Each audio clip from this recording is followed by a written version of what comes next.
Congress leader Priyanka Gandhi addresses in election meeting from Maharashtra. Let's watch the live. प्रांतों की धरती है। इस धरती का एक बहुत गहरा तो है हमारे देश की संस्कृति में, हमारे देश की राजनीति में, और हमारी देश की एक तरह से हमारे देश की आत्मा में। जो आज हमारा देश है, एक लोकतंत्र है, हमारा मजबूत संविधान है, इसकी नींव इन्हीं की सोच से डली है, इन्हीं की कार्यशैली से डली, और ये इस महान इतिहास से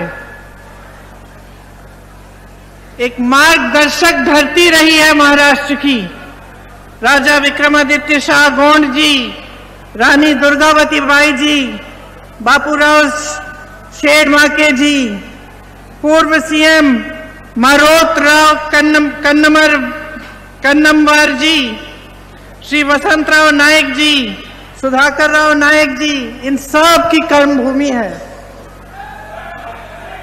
मैं जब अपना भाषण तैयार कर रही थी, मैं सोच रही थी कि इतने सारे महापुरुष हैं, इतनी महान महिलाएं आपके प्रदेश की गिनती भी नहीं हो सकती उनकी, और अगर सबके नाम पढ़ती तो मैं कम से कम 5 मिनट के लिए सिर्फ उन महापुरुषों के नाम पढ़ती जिन्होंने हमारी आजादी में की लड़ाई में भूमिका दी, जिनकी लड़ाई से, जिनके संघर्ष से आज हम आजाद हैं।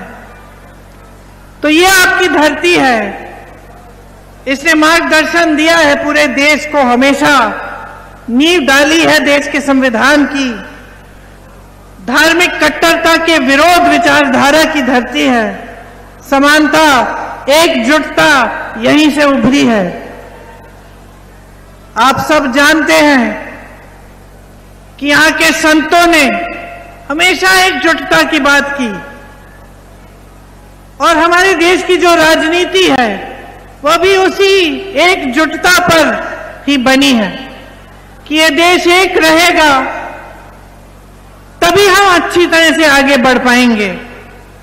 कभी भेदभाव नहीं हुआ, कभी सरकारों ने ये नहीं कहा कि भाई हम सिर्फ एक प्रदेश का विकास करेंगे या सिर्फ एक इलाके का विकास करेंगे, क्योंकि जितने भी नेता रहे उन सब नेताओं ने हमेशा सोचा कि जो हमारा संविधान है उसने जो शक्ति दी है जन जन को, उस जन जन का प्रतिनिधित्व पूरे देश भर में होना चाहिए। तो बड़े बड़े उद्योग बने, पंडित नेहरू जी ने लगवाए, इंदिरा जी ने लगवाए, उसके बाद भी लगे, तो सिर्फ एक प्रदेश में नहीं पूरे देश भर में लगे। बड़ी बड़ी संस्थाएं, एम्स जैसे बड़े अस्पताल, IIM, IIT, बड़ी नहरें, बड़े बांध पूरे देश भर में लगे। आज स्थिति क्या है कि भेदभाव हो रहा है महाराष्ट्र के साथ।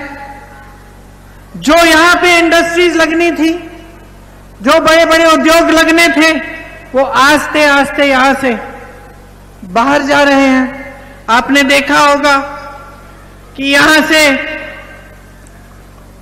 इन्होंने बड़ी बड़ी कंपनियां, सेमीकंडक्टर का प्रोजेक्ट महाराष्ट्र में आ रहा था, वो चले गया गुजरात। एयरबस का प्रोजेक्ट महाराष्ट्र में आ रहा था, वो भी गुजरात चले गया। सैफरन प्रोजेक्ट आ रहा था, वो भी गुजरात चले गया। बल्क ड्रग पार्क प्रोजेक्ट, वो भी प्रदेश से बाहर चले गया। तो जितने रोजगार बनने थे, जितनी इंडस्ट्री आनी थी, वो आस्ते आस्ते महाराष्ट्र से बाहर चली जा रही है। लगभग 10 लाख करोड़ का निवेश यहां से हटा है। 8 लाख नौकरियां महाराष्ट्र से बाहर चली गई हैं। 6000 से ज्यादा कंपनियां बंद हो चुकी हैं। ये आज महाराष्ट्र की स्थिति है। बड़े बड़े नेता आते हैं भाजपा के, शिवाजी महाराज जी का नाम लेते हैं, बातें बहुत बड़ी बड़ी करते हैं, साथ साथ शिवाजी महाराज जी का अपमान भी हो रहा है। उनकी प्रतिमा का शिलान्यास 7 साल पहले मोदी जी ने लगवाया। किसी ने पूछा क्या हुआ, वो प्रतिमा बनी ही नहीं। आस्ते आस्ते उसका काम बंद किया गया, उसका निर्माण ही बंद हो गया। संसद के बाहर उनकी प्रतिमा थी, वो हटाई गई। सिंधुदुर्ग की जो प्रतिमा बनी उसकी हालत देखिए, ढह गई। इतना भ्रष्टाचार था कि उसके बनाने में भी भ्रष्टाचार किया। लेकिन हां, मंच पर नाम जरूर लेंगे। असली सम्मान नहीं है, इनकी बातों में गहराई नहीं है, सिर्फ नारेबाजी है। बड़े बड़े नारे देते हैं। एक है तो सेफ है। सेफ अंग्रेजी का शब्द है, इसके दो मायने होते हैं अंग्रेजी में। एक तो होता है सेफ जो सुरक्षित होता है, दूसरा होता है सेफ जो तिजोरी होती है। और पूरा देश जानता है मोदी जी कि आपके राज में एक ही सेफ है, अडानी जी। और वही अडानी जी आपकी तिजोरी भी रखते हैं।